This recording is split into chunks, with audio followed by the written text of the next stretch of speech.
신앙 고백 고리하면서 주일 새벽 기도회 시작하겠습니다. 나는 전능하신 아버지 하나님 천지의 창조주를 믿습니다. 나는 그의 유일하신 아들 우리 주 예수 그리스도를 믿습니다.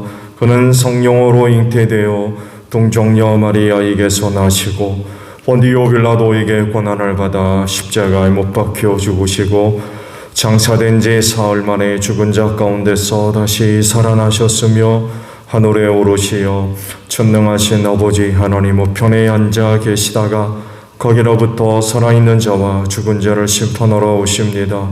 나는 성령을 믿으며 거룩한 공교회와 성도의 교제와 죄를 용서받는 것과 몸의 부활과 영생을 믿습니다. 아멘. 찬송가 542장 우리 부르시고 말씀을 보죠. 찬송가 542장 우리 부르시겠습니다. 구주 예수 의지함이 심히 기쁜 일일세 영생 허락받았으니 의심하주 없도다. 예수 믿는 것은 받은 증거 많도다. 예수 귀한 예수 믿음 더욱 주소서. 구주 예수 의지함이 심히 기쁜 일일세 주를 믿는 나의 마음 그의 피에 적시네. 예수 믿는 것은 받은 증거 많도다. 예수 귀한 예수 믿음 더욱 주소서. 구주 예수 의지하여 죄야 벗어버리네. 아위 받고 영생함을 주께 모두 얻었네. 예수 믿는 것은 받은 증거 많도다. 예수 귀한 예수 믿음 더욱 주소서. 구주 예수 의지하여 구원함을 얻었네.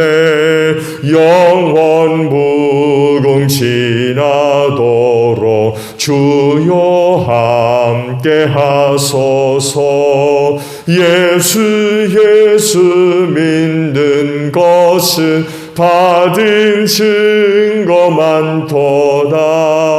예수 귀한 예수 믿음 더욱 주소서. 아멘. 말씀을 보겠습니다.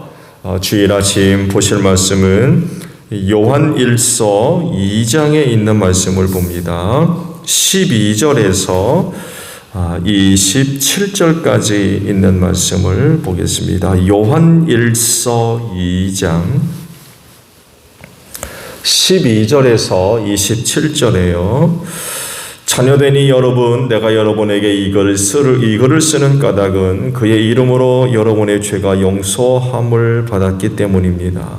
아버지 되니 여러분, 내가 여러분에게 이 글을 쓰는 까닭은 여러분이 태초부터 계신 분을 알고 있기 때문입니다. 젊은이 여러분, 내가 여러분에게 이 글을 쓰는 까닭은 여러분이 이미 악한 자를 이겼기 때문입니다.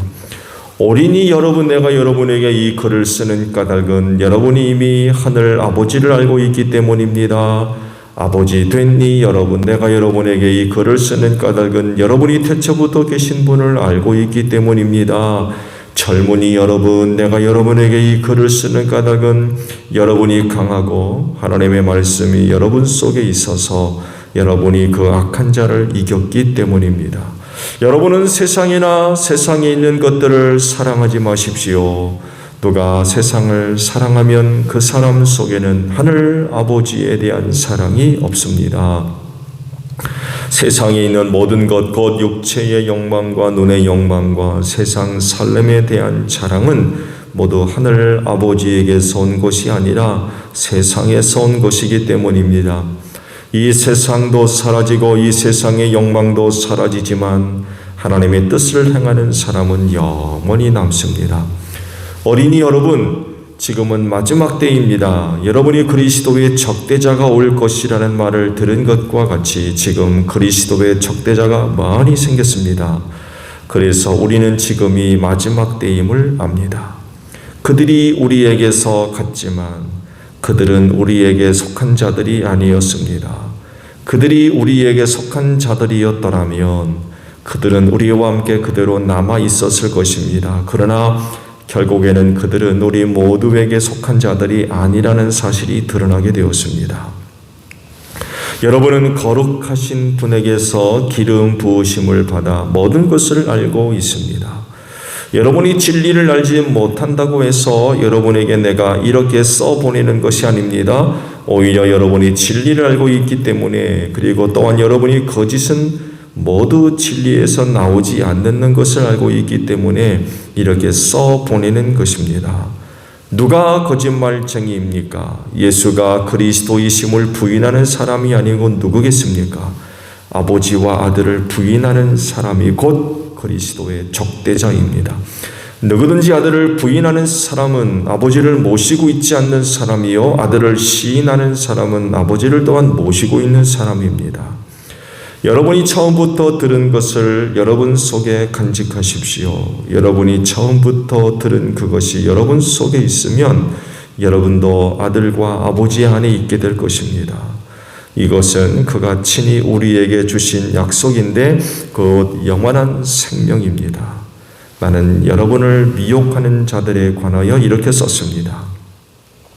여러분으로 말하자면 그가 기름 부어주신 것이 여러분 속에 머물러 있으니 여러분은 아무에게서도 가르침을 받을 필요가 없습니다. 그가 기름 부어주신 것이 여러분에게 모든 것을 가르쳐 줍니다. 그리고 그 가르침은 참이요 거짓이 아닙니다. 여러분은 그 가르침대로 언제나 그리스도 안에 머물러 있으십시오. 아멘. 자, 오늘 아침에는요 13절에 있는 말씀입니다. 13절 상반절에 있는 말씀이에요. 아버지 됐니 여러분이라고 하는 말씀입니다. 그리스도인이 은혜로 받은 신앙은 돌뿌리와 같이 심령 안에 고착화되어 있는 게 아닙니다. 그건 매우 무쌍합니다. 컨디션이 좋을 때와 나쁠 때가 다르고요. 감정적인 그런 그 상태에 따라 변화되기도 하고 무슨 생각을 어떻게 하는가에 따라 달라지는 것이 신앙입니다. 무엇을 보고 들었느냐, 뭘 느꼈느냐에 따라 변화될 수도 있는 게 신앙이고요. 돌뿌리와 같이 깊게 심겨져 있으면 웬만하면 변함이 없고 변동이 없듯이 신앙이 이런 것이라면은 사실 문제가 없어요. 그런데 그렇지 않기 때문에 세밀한 관리가 필요해요. 이럴 때 다르고 저럴 때 다르고 뭘 보았냐에 따라 다르고 어떻게 생각하느냐에 따라 다르고 뭘 들었느냐에 따라서 달라지고 신앙이 이렇습니다. 그래서 성경도 이 신앙에 관하여 말씀하실 때에 성장, 성숙을 말씀하셨고요. 장성한 신앙 혹은 어린아이 같은 신앙이라고도 표현이 되어져 있습니다. 그리고 오늘 주신 말씀들을 쭉 보게 되면 여러 가지 표현으로 신앙의 상태 혹은 신앙의 수준에 대해서 표현을 하셨습니다. 신앙에 대한 표현을 한 것을 보게 되면 어린아이 여러분 혹은 아버지 된 여러분 혹은 젊은이 여러분 이런 표현을 반복적으로 말씀을 하셨는데 이 표현은요 실제적으로 어린아이나 아버지나 젊은이를 향해 하신 말씀이 아니라 신앙적인 상태 혹은 신앙의 수준 이것을 두고 표현하신 그런 그 방법입니다. 그렇다고 하면 권장할 만한 신앙은 뭐겠습니까?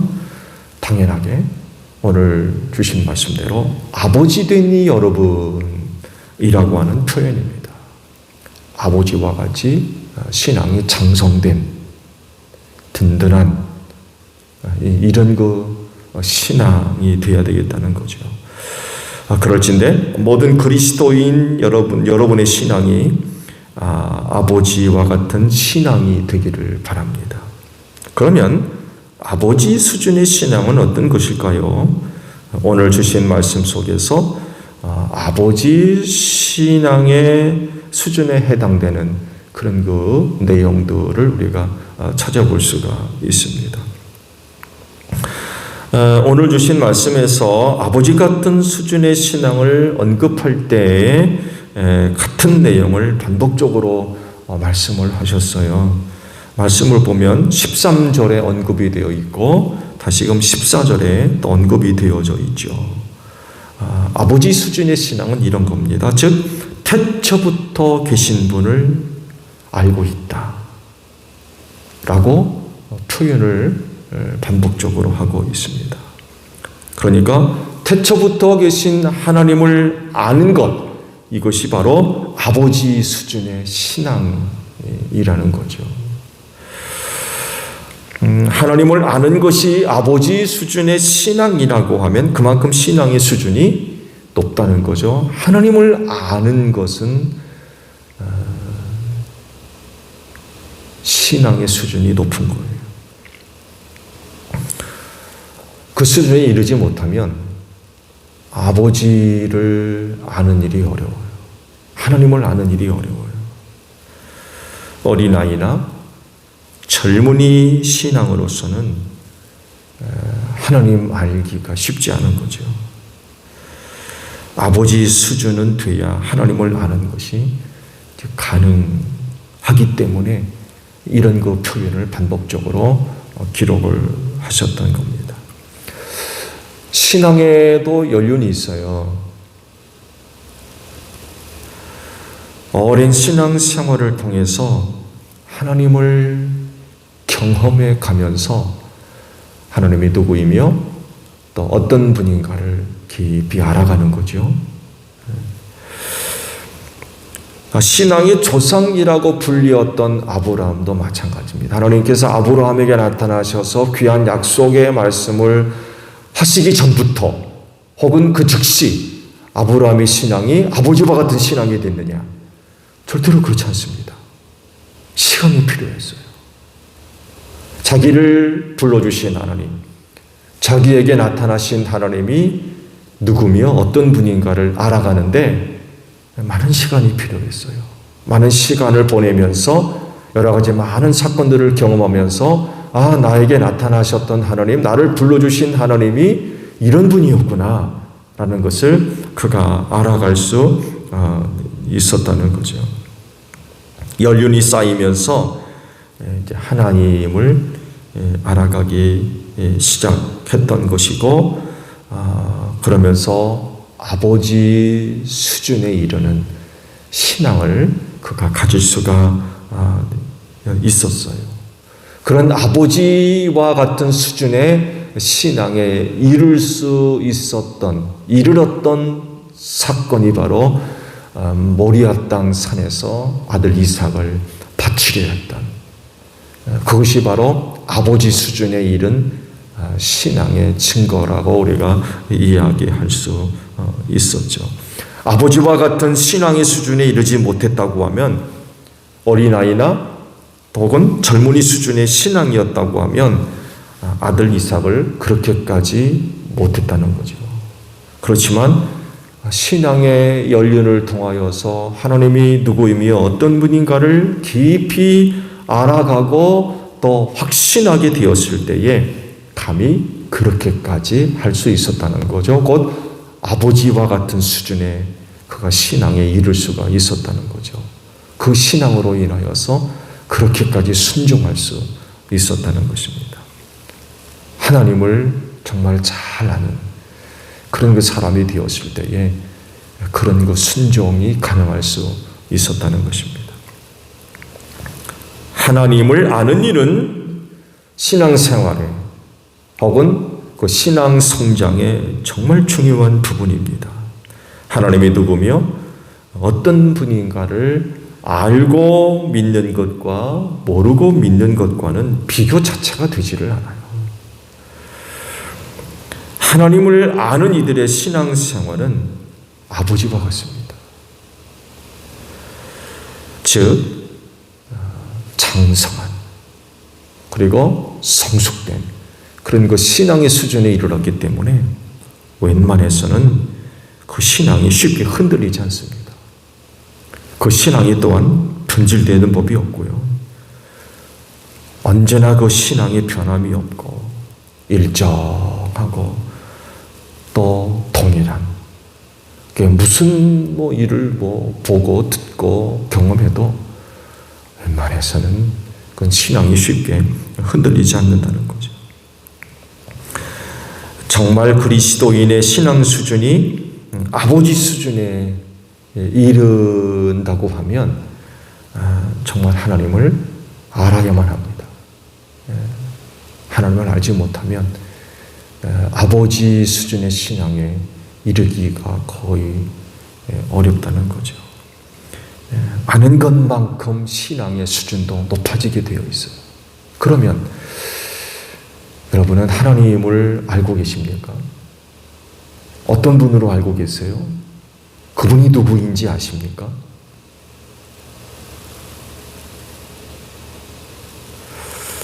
그런데 하나님을 깊이 알아가는 여러분들이 되시기를 바랍니다. 그로 인하여 아버지와 같은 장성한 수준에 이르는 큰 신앙, 성숙되고 성장된 그런 그 믿음의 소유자들이 되어주시기를 바랍니다. 오늘 주신 말씀과도 같이 아버지와 같은 그런 그 신앙을 소유하는 여러분들이 되십시오. 그렇게 하려면 필요한 것들이 여러 가지가 있겠습니다만 그중 대표적인 것 한 가지를 이야기한다면 순종하세요. 여러분 말씀에 순종하시기 바랍니다. 말씀에 순종하는 것만큼 하나님을 알아가는 것이 좋은 게 없어요. 하나님을 알아가는 것, 하나님이 누구며 어떤 분인가를 알아가는 데 있어서 말씀에 순종하는 것만큼 탁월한 것이 없습니다. 왜냐하면 순종할 때에 하나님을 경험할 수 있어요. 성경에 등장했던 많은 사람들의 이야기가 바로 이걸 얘기하고 있어요. 또 성경에 등장했던 많은 사건들 이면 뒤에 또 많은 사람들이 등장하지 않습니까? 그 사건들을 통하여서 그들이 하나님을 경험하기 시작합니다. 순종할 때와 순종하지 않을 때 그들에게 경험됐던 일들이 어떤 것인가를 알아가면서 하나님이 누군가를 알아가거든요. 이런 것들을 볼 때 말씀에 순종하는 것만큼 하나님을 알아가는 일에 있어서 탁월한 수단이 없어요. 그럴진데 여러분을 불러주신 하나님, 그 하나님이 어떤 분이며 누군가를 알아가기를 원하오며 알아가면서 장성한 아버지와 같은 그런 그 신앙의 수준에 이르기를 원한다고 하면 여러분 말씀에 꼭 순종하시기를 바랍니다. 순종할 때에 하나님의 능력이 나타났어요. 또 말씀을 보게 되면 순종할 때에 하나님의 사랑이 임하고 은혜가 나타났습니다. 순종할 때에 하나님의 구원을 경험할 수가 있었어요. 이런 것들을 통해 이제 하나님을 알아가는 거죠. 이건 곧 신앙의 성장과 성숙을 가져올 수 있다. 오늘 말씀과도 같이 아버지와 같은 수준의 신앙에 이를 수 있다는 것입니다. 그렇진데 여러분이요 하나님을 깊이 아는 아버지와 같은 수준의 신앙이 되어주시기를 바랍니다. 그렇진데 말씀에 꼭 순종하는 생활들을 합시다. 그러면 하나님이 누구며 어떤 분인가를 깊이 알아갈 수가 있습니다. 그리고 그렇게 알 때에 비로소 아버지와 같은 신앙으로 성장하고 성숙되어져 갈 수 있는 거죠. 오늘도 말씀에 기록됐습니다마도 마지막에 그리스도의 적대자에 대한 말씀을 언급을 하고 있죠. 그 말씀을 보게 되면 2장 18절 이하의 그 말씀들을 쭉 보게 되면 그리스도의 적대자가 나타났다. 마지막 때가 가까이 왔다. 라고 말씀을 하시는데 이런 말씀을 하게 되는 배경을 이렇게 시작을 하고 있죠. 어린이 여러분이라고 말씀하고 있어요. 어린이 여러분. 그러니까 어린아이와 같은 신앙이라는 거죠. 그러면서 적대자들을 말씀하셨어요. 왜 그런지 아시겠죠? 이 어린아이들에게 있어서 이 적대자들이 큰 위기예요. 왜? 쉽게 유혹을 받거든요. 쉽게 유혹을 받아서 넘어질 가능성이 너무 큰 거예요. 딴 길 갈 경우들이 너무나도 많이 있는 거예요. 그래서 어린이 여러분 하면서 적대자에 대한 말씀을 쭉 하고 계셔요. 이에 반해서 아버지 여러분이라고 했거든요. 어린이와 아버지와는 큰 차이가 있잖아요. 이 어린이의 신앙이 자라서 아버지와 같은 신앙에 이르러야 된다는 거죠. 그렇게 할 때에 이 마지막 때 나타난 적대자들을 대항해서 영적인 싸움에서 승리할 수 있다는 거죠. 그래서 우리는 어린아이 수준의 신앙을 빨리 벗어나야 돼요. 빨리 벗어나서 아버지의 신앙에 이르러서 앞서 말씀을 드린 대로 웬만해서는 신앙이 흔들리거나 변질되지 않는 이런 그 수준에 이르러야 된다는 거죠. 마지막 때예요. 마지막 때이기 때문에 바로 이 아버지와 같은 신앙의 수준에 이르러야 된다는 것입니다. 그래야 이 마지막 때를 견딜 수 있고 또 승리할 수가 있습니다. 그런지 오늘 하루도 하나님을 또 깊이 알아갈 수 있는 소중한 주일이 되어지시기를 바랍니다. 이런 일을 통해서 혹은 저런 일을 통해서 혹은 주일날 예배를 통해서 여러분을 불러주신 하나님, 그 하나님을 알아가고 경험해가며 깨닫는, 그래서 아버지와 같은 신앙의 수준에 이르러서 이 마지막 때를 승리해가는 여러분들이 되시기를 바랍니다. 주기도문하겠습니다. 하늘에 계신 우리 아버지, 아버지의 이름을 거룩하게 하시며 아버지의 나라가 오게 하시며 아버지의 뜻이 하늘에서와 같이 땅에서도 이루어지게 하소서. 오늘 우리에게 일용할 양식을 주시고 우리가 우리에게 잘못한 사람을 용서하여 준 것 같이 우리 죄를 용서하여 주시고 우리를 시험에 빠지지 않게 하시고 악에서 구하소서. 나라와 권능과 영광이 영원히 아버지의 것입니다. 아멘. 기도하겠습니다.